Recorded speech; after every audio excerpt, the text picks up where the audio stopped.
Aliens को Perl कहा जाता है। दरअसल इनके प्लेनेट में हर तरह की खुशहाली है और अपने प्लेनेट में ये पर्ल ही पैदा करते हैं, यानी कि मोतियों को। इनके पास एक ऐसा क्रिएचर भी होता है जिसे मोती खिलाते हैं और बदले में वो मोती पैदा करता है जो कि बेशकीमती है। सबसे पहले मोती ये अपने देवता को चढ़ाते हैं। ये देवता को शुक्रिया अदा करने का एक तरीका है, क्योंकि इन्हीं के देवता ने इनको इतना खूबसूरत प्लेनेट दिया है जहाँ पर हर तरह की सुविधा है। इनकी जिंदगी में किसी भी तरह की कोई भी प्रॉब्लम नहीं है। लेकिन एक दिन ये आसमान में देखते हैं जहाँ से बहुत सारे स्पेसशिप इनके प्लेनेट की तरफ आ रहे हैं और अपने आप ही ब्लास्ट हो रहे हैं। एक स्पेसशिप इनके प्लेनेट पर गिर जाता है, जिसे यहाँ की क्वीन अपने लोगों के साथ देखने के लिए जाती है। सबके सब उस क्राफ्ट के उस स्पेसशिप के अंदर चले जाते हैं। इनकी क्वीन बाहर रह जाती है जहाँ पर एक ब्लास्ट होने वाला है। जैसे ब्लास्ट होता है, इनकी क्वीन पूरी दुनिया में एक टेलीपैथिक मैसेज भेज देती है जो पूरे ब्रह्मांड में फैल जाता है। वहीं अल्फा स्टेशन में वैलेरियन को दिखाया जाता है जो कि वहाँ का एक सोल्जर है। उसे एक सपना आता है। इस सपना दरअसल वही टेलीपैथिक मैसेज होता है जो क्वीन ने भेजा था। वो देखता है कि कैसे एक सुंदर प्लेनेट कुछ स्पेसशिप्स के आने की वजह से पूरी तरह से तबाह हो गया। वैलेरियन को समझ में नहीं आता कि ये सपना क्या था। अब वहाँ पर उसकी एक साथी जिसका नाम लॉरेलिन है वो आती है। वो बताती है कि हमें एक नया मिशन दिया गया है। ये दोनों के दोनों अपने मिशन के लिए निकल पड़ते हैं। मिशन के दौरान ही वो अपने सपने को स्कैन करता है। स्कैन करने के बाद भी वो पूरी तरह से कंफ्यूज होता है कि ये प्रेजेंट की बात है या बहुत पुरानी।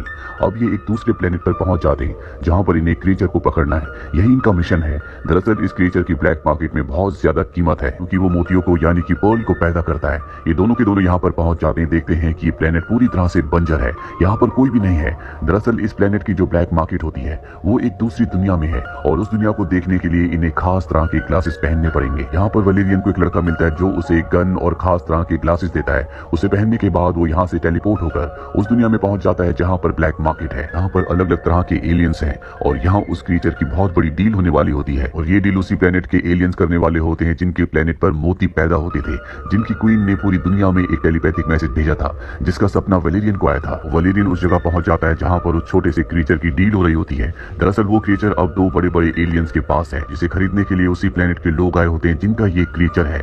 इस क्रीचर के बदले वो इन्हें बेशकीमती मोती देना चाहते हैं जिसकी बहुत ज्यादा ताकत है। लेकिन इससे पहले कि डील हो पाती, वैलेरियन यहाँ पर आकर इनके ऊपर हमला कर देता है और उस क्रीचर को और मोती को लेकर यहाँ से निकल जाता है। हालांकि उसके पीछे एलियंस भेजे जाते हैं जो कि बहुत ही खतरनाक होते हैं, लेकिन वैलेरियन किसी तरह से अपने स्पेसशिप में आ जाता है और यहाँ से स्पेसशिप उड़ाकर ले जाता है। यानी कि अब उसके पास वो क्रीचर भी है और साथ ही बेशकीमती मोती भी। लेकिन वैलेरियन ने वहां पर जिन एलियंस को देखा था ये वही एलियंस थे जो उसके सपने में आए थे और अब वो उस मोती के बारे में जानना चाहता है। उसे पता चलता है कि इस मोती के अंदर बहुत ताकत है। इस मोती के अंदर इतनी एनर्जी है जितनी उसके स्पेसशिप में भी नहीं है। साथ ही उसे उस पर्ल से, उस मोती से ये पता चलता है कि जिस प्लेनेट का उसने सपना देखा था वो प्लेनेट इस ब्रह्मांड में आज से 30 साल पहले था। यानी कि 30 साल पहले वो डिस्ट्रॉय हो गया, जिसका मतलब ये है कि जो सपना आज उसने प्रेजेंट में देखा था दरअसल वो मैसेज आज से 30 साल पहले भेजा गया था और जिसका विजन उसे आज इस वक्त में आया। उस प्लेनेट के बारे में और भी जानना चाहता है लेकिन उसे उसका एक्सेस नहीं मिलता।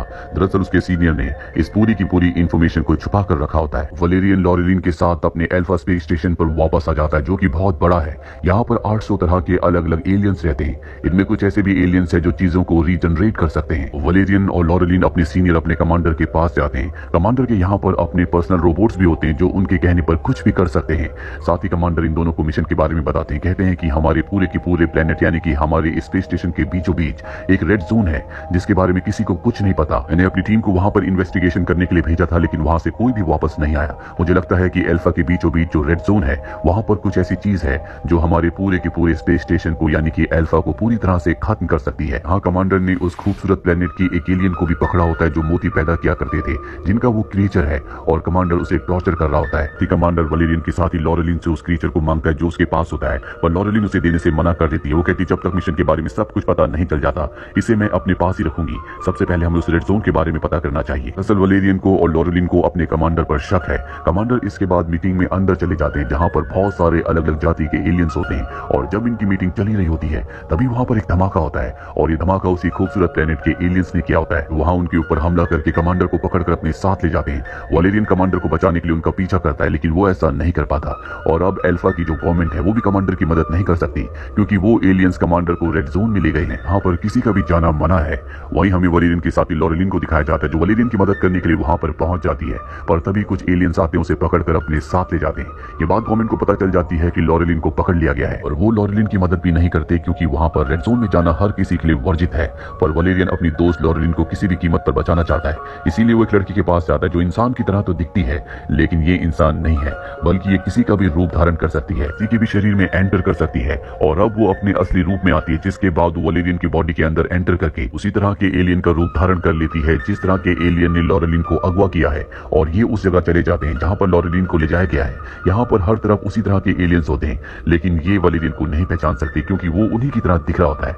यहाँ पर इन एलियंस का जो किंग होता है वो लॉरेलिन को अपना खाना बनाने वाला होता है कि तभी यहाँ पर वलेरियन उसके ऊपर हमला कर देता है। लॉरेलिन को बचाकर वो यहाँ से निकल रहा होता है, लेकिन यहाँ पर जो बाकी एलियंस होते हैं वो उसके ऊपर हमला कर देते हैं और इस हमले में वो एलियन मारी जाती है जिस एलियन की मदद से वलेरियन ने अपना रूप बदला था। लेकिन अब वलेरियन ने अपनी दोस्त को यानी कि लॉरेलिन को बचा लिया है। ये दोनों के दोनों यहाँ से आगे बढ़ते हैं जहाँ पर इन्हें एक शील्ड दिखती है और उस एनर्जी शील्ड के पीछे से वही एलियंस निकलते हैं जो पर्ल्स पैदा किया करते थे, जिनका क्रिएचर अब भी वलेरियन और उसकी दोस्त लॉरेलिन के पास है।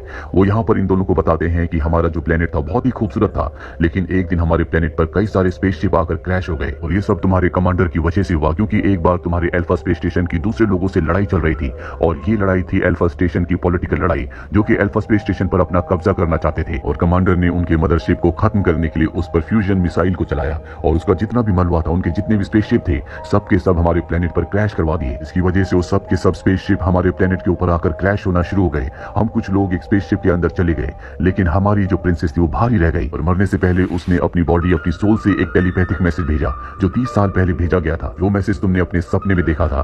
दरअसल हमारी प्रिंसेस की सोल का एक हिस्सा अब भी तुम्हारे अंदर है और यहाँ पर सभी एलियंस को वलेरियन के अंदर प्रिंसेस की छाया का वो हिस्सा दिख रहा होता है। दरअसल जब इनके प्लेनेट के ऊपर वो सब के सब स्पेसशिप क्रैश हुए थे तो उसके बाद इन्होंने स्पेसशिप्स के ऊपर काम करना शुरू किया, उस टेक्नोलॉजी को समझा, जिसके बाद इन्होंने उस स्पेसशिप को रिपेयर किया और अल्फा स्पेस स्टेशन तक आ गए जहाँ पर इन्होंने जिंदगी को एक बार फिर से जीना सीखा, यहाँ की टेक्नोलॉजीज को सीखा और अल्फा स्टेशन के सेंटर में आकर रहने लगे। कमांडर को बात पता थी, इसीलिए उसने इस पूरे के पूरे एरिया को रेड जोन घोषित कर दिया ताकि कभी कोई बड़े अधिकारी इन एलियन से ना मिले, किसी को ना पता चले कि कमांडर की वजह से इनका पूरा का पूरा प्लेनेट तबाह हो गया था। दरअसल इन एलियंस के पास अब भी वो खास मोती होता है जिस मोती को उस क्रिएचर को खिलाने से, जो क्रिएचर वलेरियन और उसके साथी के पास है, वो कई और सारे मोती बना सकता है। इसीलिए ब्लैक मार्केट में ये उस क्रिएचर को हासिल करने गए थे, लेकिन वलेरियन उस क्रिएचर को लेकर निकल गया। अब कमांडर को होश आ जाता है और उसकी पूरी सच्चाई अब वलेरियन को और लॉरेलिन को पता चल चुकी है। साथ ही यहाँ पर कमांडर के जो खास रोबोट्स होते हैं उन्हें और कुछ सोल्जर्स को यहाँ पर कमांडर को बचाने के लिए भेज दिया गया होता है, क्योंकि जो सीनियर अधिकारी होते हैं जो यहाँ के पूरे स्पेस स्टेशन को चलाते हैं, उन्हें इस जगह के बारे में और कमांडर के बारे में, एलियंस के बारे में कुछ नहीं पता होता। लेकिन वलेरियन अपने सीनियर्स को यहाँ से रेडियो से कॉल करके सब कुछ बता देता है। इसके बाद वो यहाँ पर कमांडर को लाता और कहता है कि अपने गुनाहों को कबूल करो, लेकिन कमांडर ऐसा नहीं करता, बल्कि उसके जो खास रोबोट्स होते हैं उन्हें एक्टिवेट कर देता है। तो उन सोल्जर्स के ऊपर भी हमला कर देते हैं जिन्हें गवर्नमेंट ने यहाँ पर कमांडर को बचाने के लिए भेजा था। वो सभी सोल्जर्स को मार देते हैं और अब वलेरियन अपनी साथी के साथ मिलकर सब रोबोट्स के ऊपर हमला करता और एक एक करके सबको खत्म कर देता है। और गवर्नमेंट को पता चल चुका है कि कमांडर एक गलत इंसान है, इसीलिए उसे अरेस्ट करने का वारंट भेजा जाता है। वलेरियन को पता है कि वो क्रिएचर यहाँ पर रहने वाले एलियंस को, जिनका एक खूबसूरत प्लेनेट था, कितना जरूरी है, इसीलिए वो क्रिएचर उन्हें दे देता है कि वो अपने लिए कोई प्लेनेट ढूंढकर वहां पर पहले जैसी जिंदगी को बिता सकें। लेकिन यहाँ पर वो उस क्रिएचर को एक मोती खिलाते हैं जो इनके पास आखिरी और खास मोती होता है। वो क्रिएचर उनसे कई सारे मोती बनाता है जो इस प्लेनेट पर रहने वालों की शक्ति है और देखते देखते ये स्पेसशिप उनके प्लेनेट में कन्वर्ट हो जाता है। तो देखकर वलेरियन और लॉरेलिन दोनों के दोनों हैरान हो जाते हैं, पर अब इन्हें अपना प्लेनेट वापस मिल चुका है। इनकी जिंदगी में खुशियां एक बार फिर से वापस लौट चुकी है, जो वलेरियन और लॉरेलिन की वजह से हुआ है, जो एक दूसरे को पसंद करते हैं। इसी के साथ ये फिल्म, ये कहानी यहीं पर खत्म हो जाती है। उम्मीद करते हैं कि ये कहानी आपको